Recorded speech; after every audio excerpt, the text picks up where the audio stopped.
నన్ను ప్రేక్షకులు ఫస్ట్ వాళ్ళని గుర్తించారు. ఇండస్ట్రీ గుర్తించలేదు, ప్రేక్షకులు గుర్తించారు. ప్రేక్షకులు చేయూతనిచ్చారు. అందుకనే ప్రేక్షకుల పట్ల నాకు ఎప్పుడూ కృతజ్ఞత ఉంటుంది. నిలదొక్కుకోవాలి, ఇక్కడ నెంబర్ 1 అనిపించుకోవాలి, నా స్థానం సుస్థిరం, ఎక్కడ ఈగోకు వెళ్లకుండా, ఎక్కడ హర్ట్ అవ్వకుండా.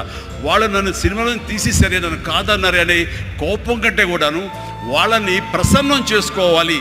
వాళ్ళు మళ్ళీ అతన్ని మనం బాధ పెట్టుంటామేమో కదా అని వాళ్ళ మనసుల్లో వాళ్ళు అంటే వాళ్ళు గిల్ట్ ఫీల్ అయ్యేలాగా చేసి నెక్స్ట్ ఏమైనా సిద్ధం సినిమా చేయాలయా అని అనిపించేలాగా నా బిహేవియర్ ఉండేది. ఆ బిహేవియర్ తోటి వాళ్ళ ఆఫీస్కి వెళ్ళి కూర్చునేవాడిని. నాకు ఒక పౌరుషం లేదని కాదు, పరిస్థితి నాకు అనుకూలంగా మలుచుకోవడంలో నేను అది ఆ రకంగా కొంచెం తగ్గి వెళ్తాను.